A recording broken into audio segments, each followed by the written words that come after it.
ಶ್ರೀಚಕ್ರಮಾತಾ YouTube channel ವೀಕ್ಷಕರಿಗೆ ನನ್ನ ಹೃತ್ಪೂರ್ವಕ ನಮಸ್ಕಾರಗಳು. ಸುಭಾಷಿತ: ನಮ್ಮನ್ನು ಸೋಲಿಸೋಕೆ ಆಗದೇ ಇದ್ದವರು ನಮ್ಮನ್ನು ದ್ವೇಷಿಸೋಕೆ ಶುರು ಮಾಡುತ್ತಾರೆ. ಇವತ್ತು ದಿನಪಂಚಾಂಗಕ್ಕಿಂತ ಮುಂಚೆ ನಾವು ತಟ್ಟೆಯನ್ನು ತೊಡೆಯ ಮೇಲೆ ಇಟ್ಟುಕೊಂಡು ಏಕೆ ಊಟವನ್ನು ಮಾಡಬಾರದು ಅನ್ನೋದ್ರ ಬಗ್ಗೆ ತಿಳ್ಕೊಳ್ಳೋಣ. ಈಗ ಫ್ಯಾಷನ್ ಆಗೋಗಿದೆ, ಎಲ್ಲರೂ ತೊಡೆ ಮೇಲೆ ಎಂಜಲು ಇಲ್ಲ, ಮುಸ್ರೇನೂ ಇಲ್ಲ, ತೊಡೆ ಮೇಲೆ ಇಟ್ಕೊಂಡು ಊಟ ಮಾಡ್ತಾ ಇರೋದು. ಅದರಿಂದ ಪರಿಣಾಮ ಏನಾಗತ್ತೆ ಅನ್ನೋದ್ರ ಬಗ್ಗೆ ನಾವು ತಿಳ್ಕೊಳ್ಳೋಣ. ಅನ್ನವು ಪೂರ್ಣ ಬ್ರಹ್ಮವಾಗಿರುವುದರಿಂದ ಅದಕ್ಕೆ ದೈವತ್ವದ ಗೌರವವನ್ನು ಕೊಡಬೇಕು. ತೊಡೆ ಮೇಲೆ ಅನ್ನವನ್ನಿಟ್ಟುಕೊಂಡು ಊಟ ಮಾಡಿದರೆ ಅನ್ನದಲ್ಲಿನ ದೈವತ್ವಕ್ಕೆ ಅಗೌರವ ತೋರಿದಂತಾಗಿ ಅನ್ನಬ್ರಹ್ಮದಲ್ಲಿನ ಸಾತ್ವಿಕತೆಯ ಲಾಭವು ಅಪೇಕ್ಷಿತ ರೀತಿಯೆಲ್ಲ ಆಗುವುದಿಲ್ಲ. ತೊಡೆಯ ಮೇಲೆ ತಟ್ಟೆಯನ್ನಿಟ್ಟು ಅನ್ನವನ್ನು ಸೇವಿಸಿದರೆ ಶರೀರದ ಸಂಪರ್ಕವು ಅನ್ನದೊಂದಿಗೆ ಹೆಚ್ಚಿನ ಪ್ರಮಾಣದಲ್ಲಾಗುತ್ತದೆ. ಇದರಿಂದ ಜೀವನದ ಅಂತರ್ಮನಸ್ಸಿನ ವಾಸನೆಯು ವಿಚಾರಗಳ ಅನುಸಾರವಾಗಿ ಪ್ರಕ್ಷೇಪಿತವಾಗುವ ಲಹರಿಗಳು ಅನ್ನದ ಮೂಲಕ ದೇಹದಲ್ಲಿನ ಸಂಕ್ರಮಿತವಾಗುತ್ತವೆ. ಈ ಪ್ರಕ್ರಿಯೆಯಲ್ಲಿ ಜೀವವು ತನ್ನ ರಜತಾತ್ಮಕ ಲಹರಿಯುಕ್ತ ಕೋಶದಲ್ಲಿ ಅನ್ನವನ್ನಿಟ್ಟುಕೊಂಡು ಸೇವಿಸುತ್ತಿರುತ್ತದೆ. ಇದರಿಂದ ಜೀವವು ಅನ್ನದಿಂದ ಸಿಗುವ ಭೂಮಿ ಲಹರಿಗಳ ಲಾಭದಿಂದ ವಂಚಿತವಾಗುತ್ತದೆ. ಪಾದಗಳ ಸ್ಪರ್ಶದಿಂದ ಪಾತಾಳದಿಂದ ಬರುವ ತೊಂದರೆದಾಯಕ ಸ್ಪಂದನಗಳು ಹೆಚ್ಚಾಗಿ ಮಂಡಿಗಳ ಟೊಳ್ಳಿನಲ್ಲಿ ತಮ್ಮ ಸ್ಥಾನವನ್ನು ಪಡೆದುಕೊಳ್ಳುತ್ತವೆ.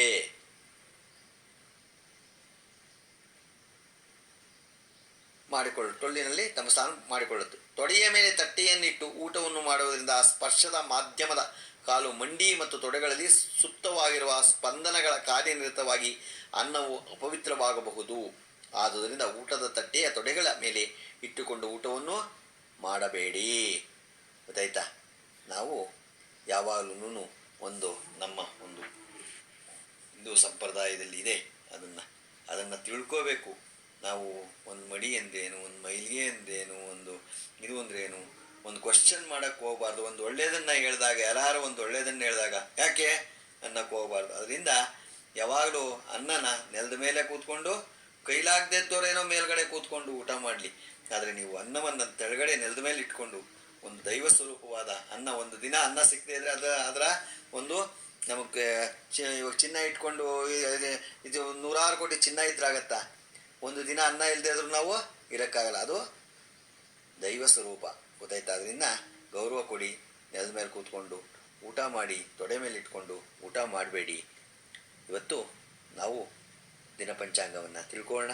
ದಿನಾಂಕ 8/6/2024 ಶನಿವಾರ, ಶ್ರೀ ಕ್ರೋಧಿನಾಮ ಸಂವತ್ಸರ, ಉತ್ತರಾಯಣ, ಗ್ರೀಷ್ಮ ಋತು, ಜ್ಯೇಷ್ಠ ಮಾಸ, ಶುಕ್ಲ ಪಕ್ಷ, ತಿಥಿ ಬಿದಿಗೆ, ಹಗಲು 4 ಗಂಟೆ 9 ನಿಮಿಷ, ನಕ್ಷತ್ರ ಆರಿದ್ರೆ, ರಾತ್ರಿ 8:26, ಮಳೆ ಮೃಗಶಿರ 1ನೇ ಪಾದ, ರಾಹುಕಾಲ 9 ಗಂಟೆ 11 ನಿಮಿಷದಿಂದ 10 ಗಂಟೆ 47 ನಿಮಿಷ ತನಕ ಇದೆ.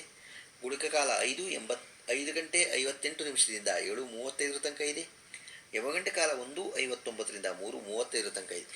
ಇವತ್ತು ಯಾರು ಹುಟ್ಟುಹಬ್ಬ ಆಚರಿಸ್ಕೊತಿದ್ರು, ಮದುವೆಯಾದ ದಂಪತಿಗಳು ವಾರ್ಷಿಕೋತ್ಸವ ಆಚರಿಸ್ಕೊತಿರೋರಿಗೆ ನಮ್ಮ ಹೆಬ್ಬಾಳಲು ಶ್ರೀಚಕ್ರಮಾತಾ ಯೂಟ್ಯೂಬ್ ಚಾನಲ್ ಕಡೆಯಿಂದ ಶುಭ ಕಾಮನೆಗಳನ್ನು ತಿಳಿಸ್ತೀವಿ. ದೇವರು ಅವರಿಗೆ ಆಯಸ್ಸು, ಆರೋಗ್ಯ, ಐಶ್ವರ್ಯ ಎಲ್ಲ ಕೊಟ್ಟು ಕಾಪಾಡಿ ಅಂತ ನಾನು ಕೇಳ್ಕೊತೀನಿ.